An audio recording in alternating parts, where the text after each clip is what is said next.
141వ అధ్యాయము 41 వచనం. నా ప్రార్థన ధూపం వలన నేను చేతులెత్తుట సాయంకాల నైవేద్యము వలన నీ దృష్టికి అంగీకారములగును గాక. నా ప్రార్థన ధూపం వలన నేను చేతులెత్తుట సాయంకాలపు నైవేద్యం వలన నీ దృష్టికి అంగీకారములగును గాక. క్రైస్తవ విశ్వాసి ఎప్పటికప్పుడు పవిత్రపరచబడాలండి, పవిత్రపరచబడాలి, నూతనపరచబడాలి. కడగబడిన అనుభవంలో ప్రార్థన ద్వారా మన బలహీనతలను, ప్రార్థన ద్వారా మన సమస్యలను, ప్రార్థన ద్వారా మన మాలిన్యతను ప్రార్థన చేస్తూ ఉంటే ప్రియులారా, పాపాలు వేరు, లోపాలు వేరండి. ఫైనల్గా చెప్పాలంటే లోపం వేరు. లోపము మనిషి జీవితంలో నిన్ను మరణకరమైనంత నరకానికి తీసుకెళ్ళే అంతది కాదు. పాపం చిన్నదైనా పెద్దదైన పాపం పాపమే. పాపము తెలుగే, లోపము తెలుగే. పాపము నరకానికి తీసుకొని వెళ్ళేది, లోపం నిన్నేం చేస్తూ ఉంటుందంటే అది క్రమపరుస్తూ ఉంటుంది. అందుకని దేవుని సన్నిధిలో ఉన్నటువంటి మన జీవితంలో మనుషులు మన్నాక లోపాలు ఉంటాయి.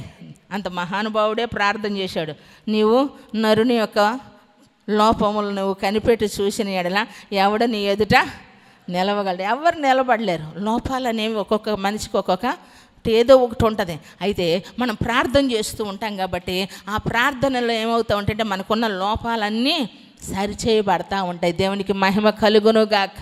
అందుకే మనం ప్రార్థన చేస్తూనే ఉండాలి. చాలాసార్లు చాలామంది ఎంత గంటలు గంటలు చేసిద్దమ్మా, మా అత్త తెగ చేసిద్ది, మా అక్క తెగ చేసిద్ది, మా చెల్లి తెగ, మా నాన్న ఎంత ప్రార్థన చేస్తాడో. కానీ ఒక విషయంలో మాత్రం నేను మెచ్చుకోలేను. ఆ ఒక్కటే పట్టుకోవాలి కావాలి నువ్వు. ఏమా ఆ ఒక్కటే నువ్వు చూడటం ఎందుకు? చేసే ప్రార్థన చూడు. ఏమండి లోపాలు ఆయన చూసుకుంటాడు. ఏమండి అనుభవం నువ్వు చూడు. దేవునికి మహిమ కలుగునుగాక. దేవుని సన్నిధిలో అలా ఒకప్పుడు అలా ఉండేది. కానీ ఎప్పుడైతే దేవుని సన్నిధిలో ఏమండి మరలా ఆ మనసు మార్చాడో ఏమండి అప్పుడు మన వంతు చేయటం మన కర్తవ్యం. సైతాన్ని కొన్నిసార్లు మన గొంతు మూపిస్తాడు. ఏమండి ఎంతోమంది వచ్చి ప్రార్థన చేస్తున్నారంటండి. ప్రార్థన చేస్తుంటే విడుదల కలగటం లేదంట.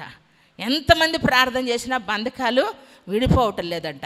అన్నా చెల్లెళ్ళు ఇద్దరికి బాగలేని పరిస్థితిలో. అయితే ఒకరోజు దేవుడు చెప్తున్నాడట, వీరికి ఏమండి వీరిలో ఒకటి ఉండిపోయింది లోపల.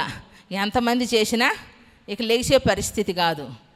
ఏమండి అడిగినా అయ్యే పని కాదు, ఇక అయిపోయింది అనని వారు లోపల డిసైడ్ అయిపోయారట. అందుకని చెప్పి వీరేం చేయలేకపోతున్నారంటే వీళ్ళకి కట్టబడిన కట్లు, ఆ మంచంలో ఉన్న బంధకాల అమ్మాయికి తెగిపోవాలంటే బైబిల్ ఏం సెలవిస్తూ ఉంది?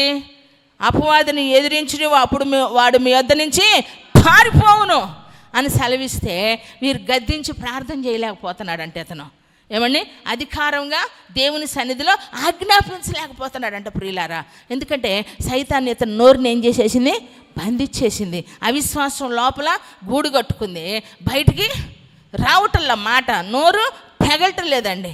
అయితే దేవుడు అంటున్నాడంట, నువ్వు గద్దించి విశ్వాసంతో నీ చెల్లి కోసం నువ్వేం చేయాలా? ప్రార్థన చేయమన్నప్పుడు ఎంతమంది వచ్చి ప్రార్థన చేసినా, ఎంతమంది వచ్చి ఏమండి కట్లు విప్పాలని చూసినా విప్పలేకపోయారు.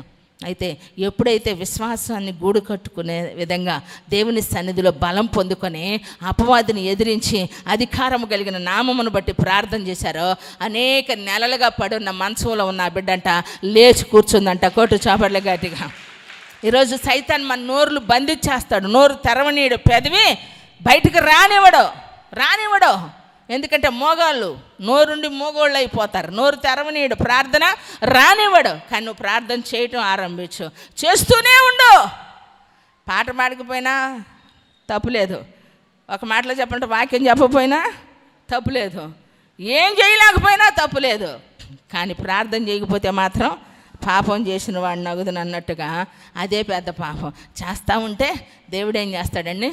సరిచేస్తాడు, లోపాలను సరిచేస్తాడు. అందుకే ఎదుటి వాళ్ళ లోపాలు మనం చూసే కంటే వాళ్ళు సరి చేసుకుంటారు. అవి మనకొద్దు. మనకెందుకు అనవసరమైన ఎగస్ట్రా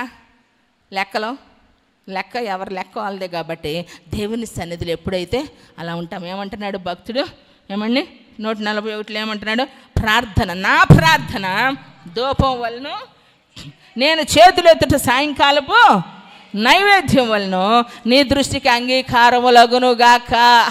ఈరోజు నీ ప్రార్థన ధూపం వలె, నువ్వు చేతులెత్తుట సాయంకాలపు నైవేద్యం వలె ఆయన ప్రార్థన, నీ ప్రార్థన ఆయనకు అంగీకారములగును గాక. దేవుడు మీ మనవి ఆలకించును గాక. ఏ విషయం కొరకైతే నువ్వు ప్రార్థించావు అది నిశ్చయమో ఒక దినాన కార్యరూపము దాల్చబడును గాక.